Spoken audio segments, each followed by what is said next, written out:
Yeah, beats alternative, don't it? Yeah. But the thing he gave it to me for is this was the thing that says got you my got a coffee little in the leak bag. someplace.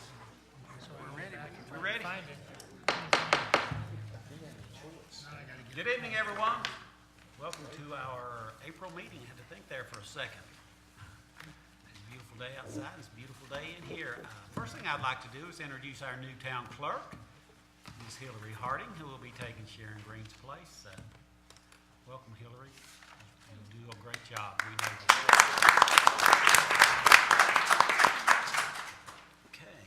Approval of the minutes, March 7th, 2016, regular council meeting, and March 15th, 16th, 2016, annual departmental meetings. Make a motion to approve, and I'd like to add to the regular council meeting on the 8th that we asked Susie Green if she would be willing to be a part of the task force or work with DOT in the town, and she said yes. That's Okay. the only thing I'd like to add. Okay. With that addition, do I have a second? Second. Further discussion? Not all in favor of the motion, say aye. Aye. Opposed, vote no. Motion carries. Thank you. Minutes stand as approved. Okay, Kip, there you are. Give us an update, buddy. It's good to be with you this evening. I'll thank Kevin for presenting my notes last month while I was in Asheville. So, of course, 2 weeks ago, we made the extension of the traffic split down to Tanger, and that allowed us to resume the duck bank work down the middle of the proposed road. And one of the major areas of work was right there in the Food Line intersection, but they were able to get all that tied in towards the end of last week, and we got the asphalt in it yesterday and opened back up today. So left turn movements in and out of the Food Line intersection are allowable again as of today. And the duck bank work is proceeding on schedule, and it is slow work, but that's what we anticipated. But they're making good headway towards the Y-17 intersection, and that'll be one of our next major disruptions when they go through that intersection. There'll have to be some traffic control and use of steel plates to try to get. Is that Y-17, is that North Main Street? I'm sorry, that's North Main Street. Okay. Excuse Assumed the, it was. I yeah, assumed it I'm was. used to using the technical Understand. terms in the plans. But, so anyway, that'll be coming within the next couple of weeks, and we'll communicate that through Scott as we get closer there too, so he can let y'all know as that gets closer. The wall at Chatola is, I'm gonna say, is substantially complete. What's left there is gonna be the guys that come in and make it look pretty, take out all of the lines and clean up some of the rock and clean up some of the voids, and then they'll be doing the staining of the wall. But in the meantime, we are starting the grading down there with the intentions of hopefully within a couple of weeks getting some asphalt in that area so we can try to get that extra lane back into town as quickly as possible. Also on 321, as well as the pavement turning onto North Main coming into town.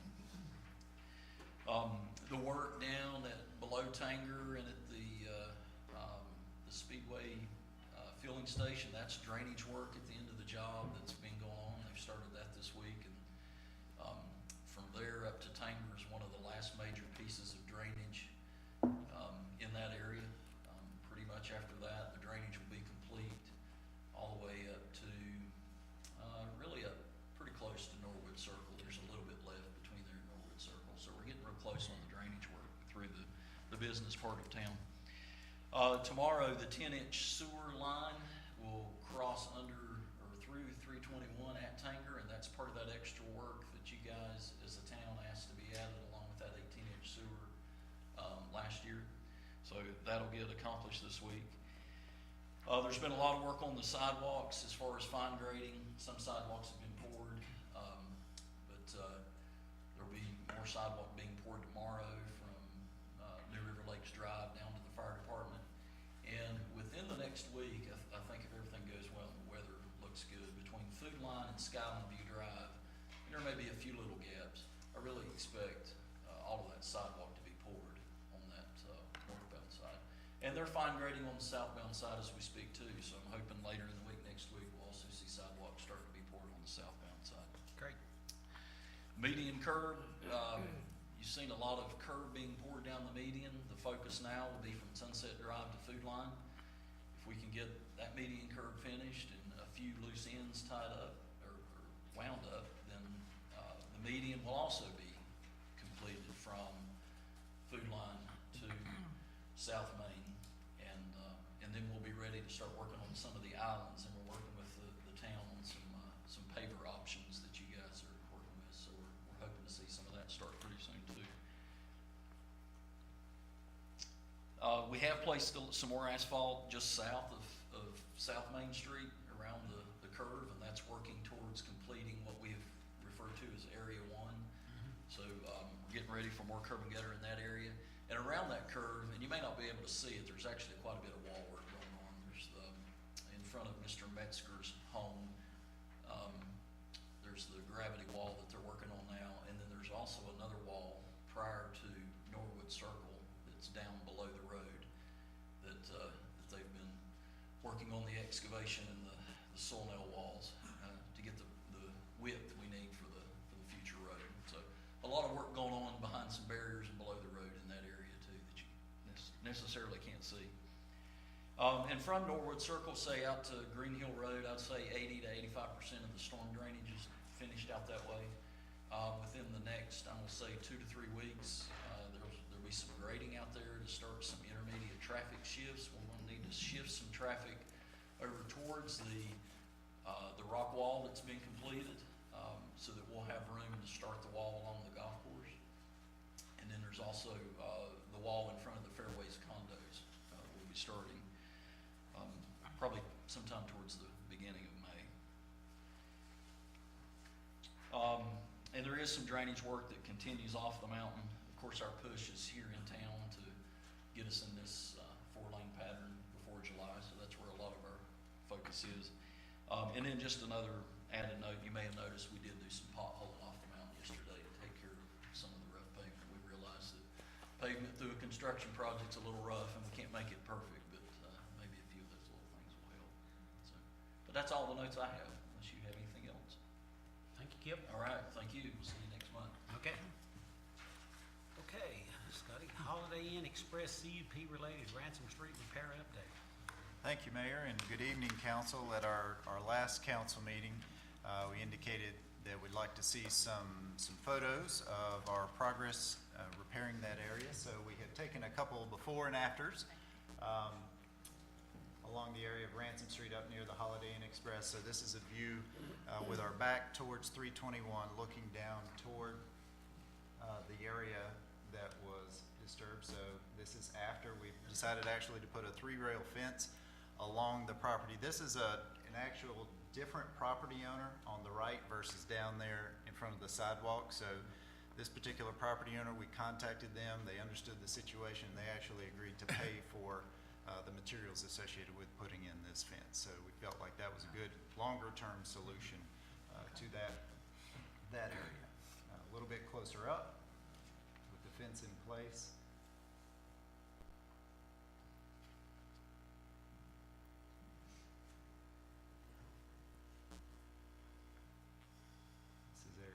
Back toward the Holiday Inn, the main area that was initially disturbed.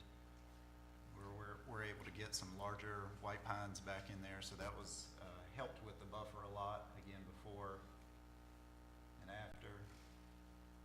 And this is from the Holiday Inn parking lot looking out toward Ransom Street after. And then this is the area that folks were using going through, and that's what it looks like now. So that area has been graded and seeded, so as soon as that grass comes up, it should be actually better than before. And looking down the street again, back to the condition. So we're back in order. So thank you very much. Okay. Consent agenda, Scott.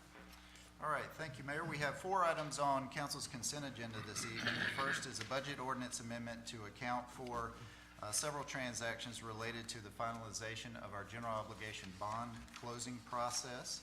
The second is a surplus equipment resolution. This month we have a 2004 Ford F-150 truck available, a 1985 Gardner Denver air compressor, an M9000 Kubota tractor, Unfortunately, all items are in poor condition, but once again, we'll put them out on GovDeals, the online auction for governments, a little bit like the government version of eBay, and see if we get any takers on those.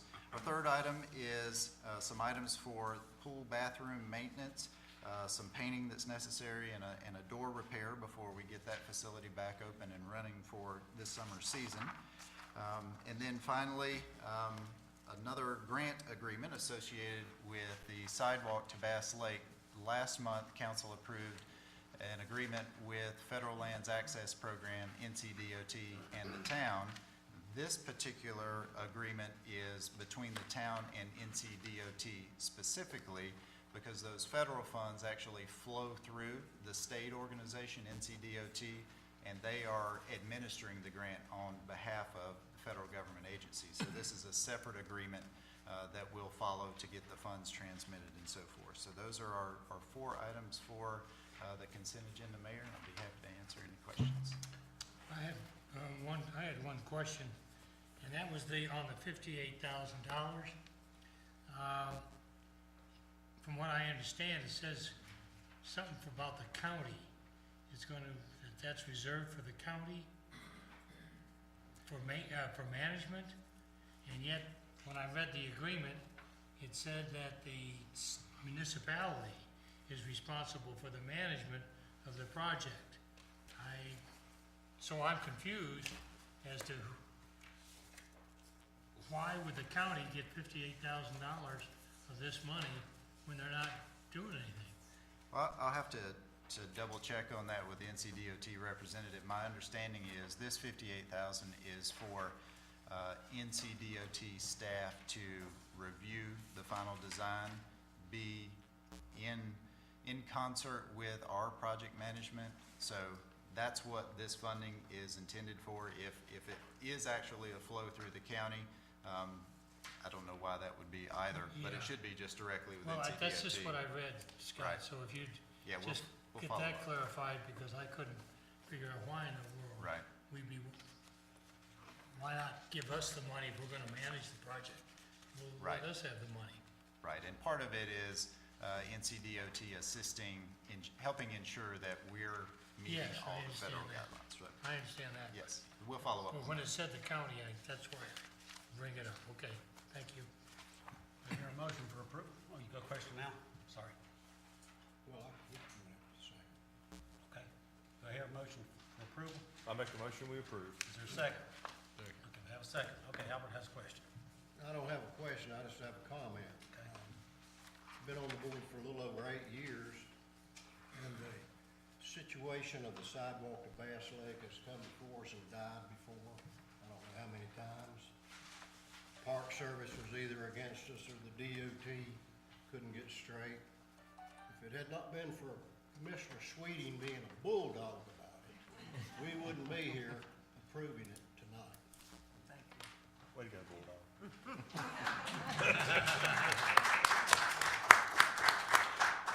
Okay, any other discussion? Al, thank you for your comments. All in favor of the motion, say aye. Aye. Those opposed, vote no. Okay, consent agenda stands as approved. Next thing is public hearings, removal of protest position. Kevin.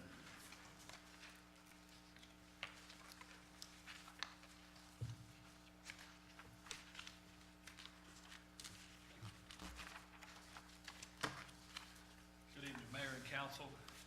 This draft ordinance before you is to remove protest petitions from the Land Use Code.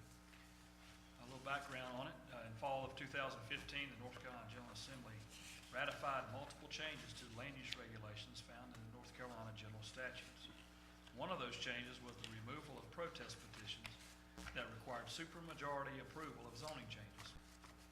Since 1923, protest petitions have been a way for neighbors to submit a petition to protest a potential zoning district change, thus triggering a 3/4 majority affirmative vote to approve that zoning change. This amendment to the statute affects towns and counties statewide. Consistent with the North Carolina General Statutes, language related to protest petitions, from Article 9, Section 16, 9.6, and Article 23, Section 16, 23.7, has been deleted and highlighted in the text below and also in the attached draft ordinance for your consideration.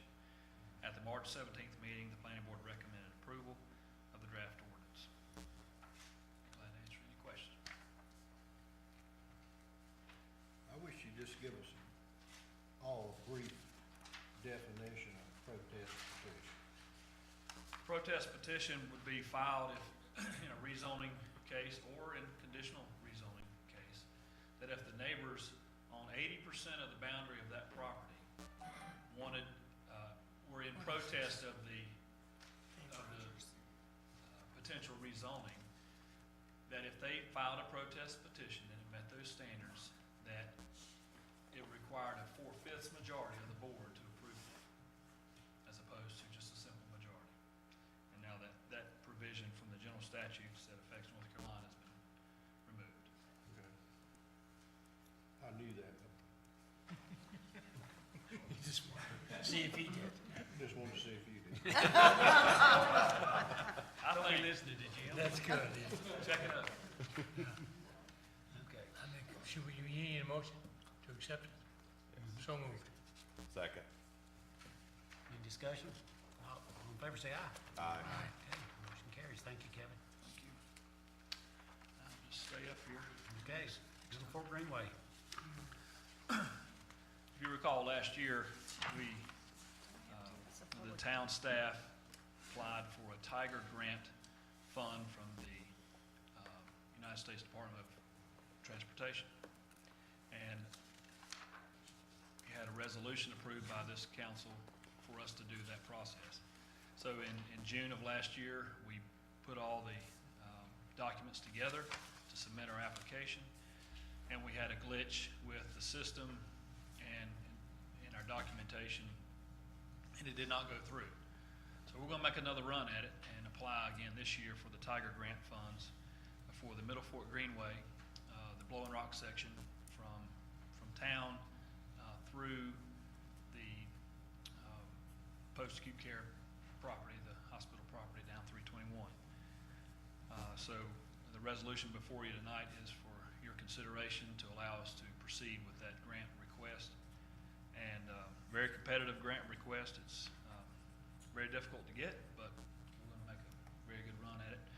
And I would also like to introduce Ann Browning, who will give us an update on the Middle Fork Greenway that is directly tied to what we're applying the grant funds for. Good evening. Thank you so much for the opportunity to give you an update and bring this request to Blowing Rock for application of the Tiger Grant. So in terms of updating what's going on with the Middle Fork Greenway, we do have a really exciting development in terms of the leadership of this project. The Blue Ridge Conservancy took over the staff leadership of the Middle Fork Greenway a couple of years ago, and I've been serving as the director for the last couple of years on a part-time basis. So as the project has grown and the momentum's growing, we've been looking for a full-time person to take on that responsibility. And so looking for the perfect person to do that, and we found her in Wendy Patapersky. So I wanted to introduce you to her tonight. Wendy has been serving as a natural resource extension agent for our region for the last 15 years. And in that capacity, she's built a lot of relationships and partnerships. She's led a successful nonprofit focused on water quality. She's done a lot of successful grant applications, and she brings all those skills. She's led a lot of volunteer efforts. She brings all those skills and a lot of passion and a great work ethic to this project. So she's starting next month, and I know she's looking forward to working with you. And I'm looking forward to working with her. I'm staying on board as part of the executive committee for the Greenway, and I'll be serving as the board chair for the Blue Ridge Conservancy. So very excited to have the new capacity and the talents that Wendy brings to bear. So as far as a project update, oops, wrong way. Next. How about this? Okay.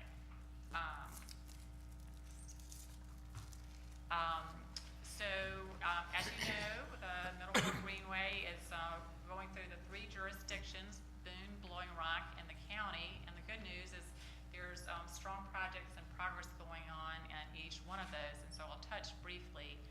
each jurisdiction. But I thought I'd also just give you a brief update. As you know, the Greenway will be created through partnerships with local governments, with landowners, with funders. We had some very good success last year in attracting capital to this project. We attracted a little over $1 million for the benefit of the Greenway, and it comes in 3 roughly equal buckets. State grants. Blowing Rock is the beneficiary of a grant that we work with the town on from the Water Resources state program, and that will go towards helping build the Greenway on the Chestnut Ridge property. We also got a really nice Clean Water Management Trust Fund grant to purchase some land we'll talk about in a moment. So about a third state grants, about a third local government participation through the Blowing Rock TDA, which we're grateful for, the county TDA, and the town of Boone have all contributed to the project and awarded funds last year. And then the last third is through private donations. So individuals who care about this project. The biggest grant we got last year, Blue Cross Blue Shield Foundation gave us a really nice grant to help purchase this critical property. So we'll continue on the fundraising effort, and that, you know, each of those categories leveraging each other really helps attract more funding, and the more success we'll have, the more funding we'll get. So that's a bit of an update on just the funding part of it. We continue to work, you know, our master plan divides the Greenway into 6 sections. And there's a lot of action right now in section 1, so through Blowing Rock, section 4 in the middle, and section 6 at Boone. So as we like to say, the Greenway is developing from the ends in and from the middle out, and we'll just work on closing those gaps. Those areas 2, 3, and 5, we work on securing the easement, you know, sort of laying the groundwork for when we're ready to construct those trails. At the Boone end, the town provided funding to do a master plan to be incorporated in their area plan for the wellness district. So we'll be, they adopted that plan and provided some funding to do some preliminary engineering and surveying work to get back behind the hospital. But the Greenway will come in when this is developed. The developer will work with us to create the trail. We hope to ultimately have a loop around the hospital, but the main leg will go behind. We'll cross over and connect with the new ASU, College of Health Sciences, and ASU is a great partner in this effort, and ultimately connect to the existing Boone Greenway. So that's kind of the plan and where we are now with the sort of engineering and surveying work and discussions with the landowners adjacent to the hospital. The middle section, this is, you know, the existing Greenway, a little under a mile at Sterling Creek Park, under 321 to Mystery Hill and Tweetsie. So very exciting development is we, in the next couple of months, the Blue Ridge Conservancy will be closing on the purchase of this 12 acres, which will get us from Tweetsie up to property that's already been secured through easements all the way to Niley Cook Road. So we'll have all that land secured. This was where the Clean Water Grant and the Blue Cross Blue Shield money went to purchase that. So our focus now is we've got a kind of heavy engineering challenge to get underneath back through the culvert at Tweetsie. So we're using some county TDA money to do the preliminary engineering for that, and we're seeking some grants to build the trail once the closing on that property. So this will create almost 2 miles of contiguous trail when we get that done. So exciting developments there. Then at the Blowing Rock end, as I like to say, there's sort of 3 subsections to Blowing Rock section. The Chestnut Ridge area, the connection through the National Park Service, which will provide the connection to the Mountains to Sea Trail and the Blue Ridge Parkway, and then the link through DOT right-of-way to Tanger Outlet, and where we'll have an at-grade signalized crossing. So this is the scope, about 1.3 miles of the Tiger Grant application. It is, as Kevin said, it's a very competitive program. Maybe the last kind of round of Tigers, this is the 8th round of Tiger Grants. They're giving out $500 million, $100 million of which will be dedicated to rural areas, and we qualify for rural, which is great because it's a little bit less competitive category. So we're applying for funding to build the entire section. The application is for a little under 1.7 million, and out of a total cost of 2.1 million plus. And this is an expensive section. We've got 2 culvert crossings they'll be beautiful under the rock arched culverts on the Park Service property, and there's a big bridge required there. And then we'll have to do some rock work to make the connection to Tanger. So 2.1 million, and we're applying for the 1.7. The matching funds will come from the Blowing Rock TDA, the county TDA, the Water Resources Grant, which Blowing Rock got, $171,000, and then privately raised funds. Part of the competition, these tend to be the grants that are awarded tend to have greater matching funds than are required. So this is, we hope this will be an attractive match.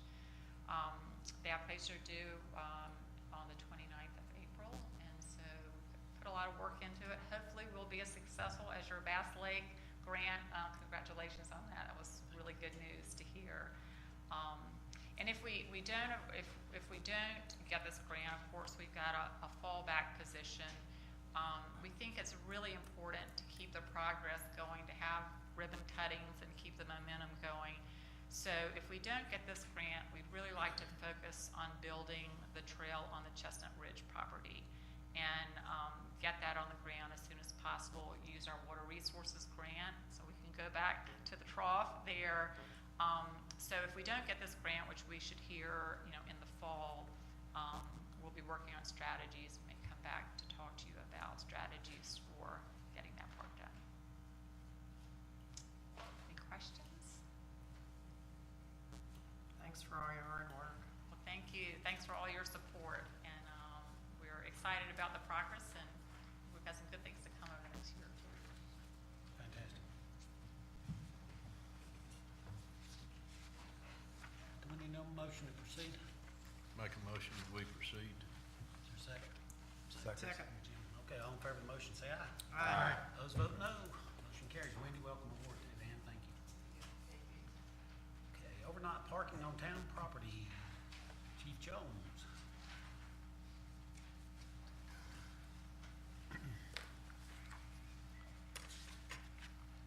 Mayor, council, folks, good evening. What this topic is about is overnight parking on town-owned property. And over the last several months, the police department, the board, has received some concerns about folks who were using public parking as their own private parking areas. So staff looked into that, and it's our recommendation that we adopt an ordinance that does not allow overnight parking on town property. Town property are things like the parking decks, Devant Field, the American Legion, Robbins Pool. That is the kind of things that we're talking about here. And not to allow overnight parking in those areas any longer. We do realize as a town that we rely very much on guests. We are talking about really trying to deal with folks who are using these areas over and over and over again, taking up parking for guests to our town, customers in our stores. So that's the kind of thing that we're really talking about. We're not really talking about somebody who comes up overnight and ends up, maybe they're staying at a local hotel, maybe there's not enough parking, they end up parking at the parking deck, or they end up parking somewhere else, Maple Street parking. We're not talking about people like that. We're talking about people who use town facilities over and over again to park their personal vehicles. As of right now, there is nothing to prohibit that. People are allowed to do that. But it has become a growing concern, and we feel like it needs to be addressed.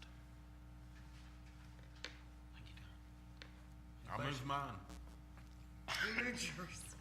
Mine's out of there now. I wasn't gonna mention it.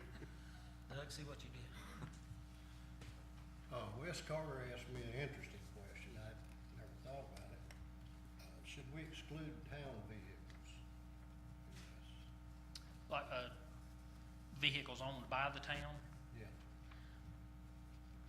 I don't know that we need to specifically put that in there, but I think that would be assumed that Okay. that would be, we'd probably let that go, yeah.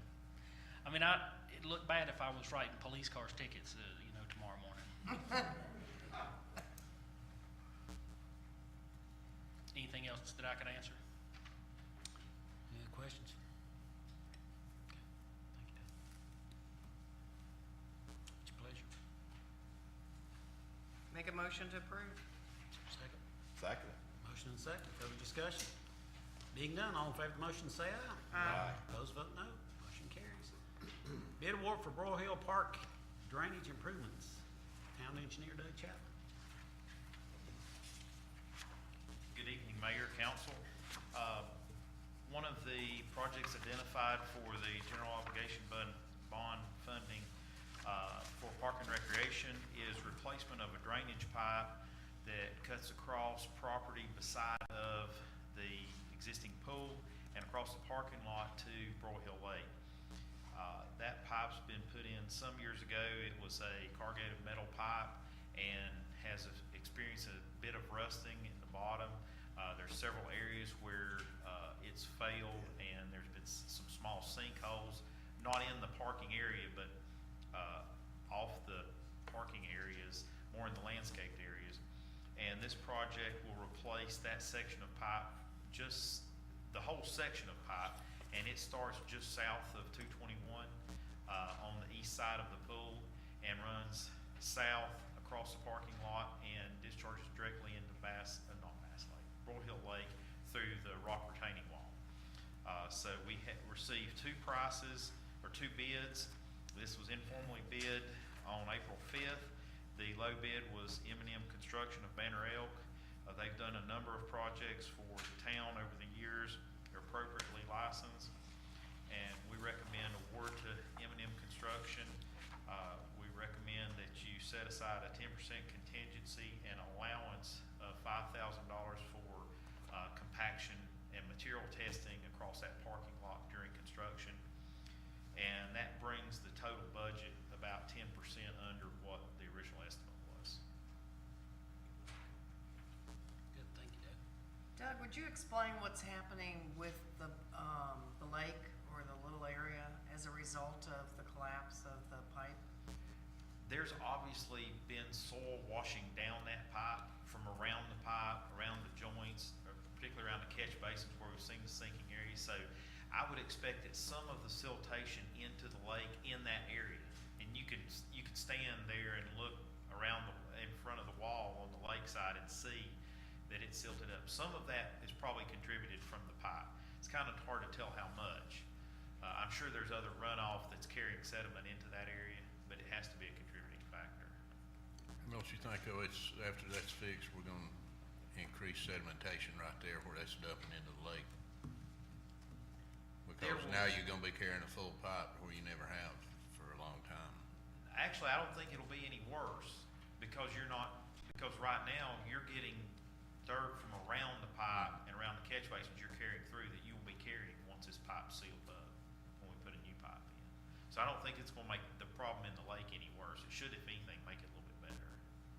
Just looks to me like with all that, dirt and everything coming off the highways into there, that we're gonna be dumping, when it's done, we're gonna be dumping as much as we are now in there. You will get all that comes off the highway will.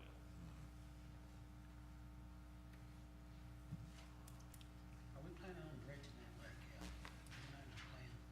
Yes, sir. This was one of the key steps to try to prevent as much as we could additional silt coming in before we started dredging it out. What's your pleasure? Doug, I'd like to ask you a question. Doug, why wasn't the construction and testing material during construction be put in the base bid? We've done that in a variety of different ways. Sometimes we have it in the bid. A lot of times we keep it out of the bid because that way the town can hire their own independent testing firm. Could we ever do that? Yes, we've done that before. We have. Okay. And secondly, do we always ask for 10% rather than 5 for contingencies? And on doing this pipe work, what kind of things could we expect or would normally come up in a job like that? On a smaller project, we would more likely recommend 10% versus 5 because it doesn't take much on a $80,000 project, it doesn't take much of an issue to eat up 10%. On a $600,000 project, I understand. Whatever we run into is something that we can't see. Whether we run into some kind of utilities that cause a problem, we know where the sewer lines are, we have those accounted for. If we run into some type of unknowns, like somebody's buried stumps in there or big chunks of concrete or something like that that causes us to make a change would be where we'd run into Okay. a problem. I got you. Good question, Jim. Who looks at the compaction test? We would hire a soil testing lab to do that. I mean, our folks will be there during construction to observe construction on a periodic basis. But that way, we would have somebody to check the compaction, particularly in the parking lot, because we want to make sure, because it's going to be a fairly big trench, and we want to make sure it gets fixed back right. We do too. And there's a machine that does that, isn't there?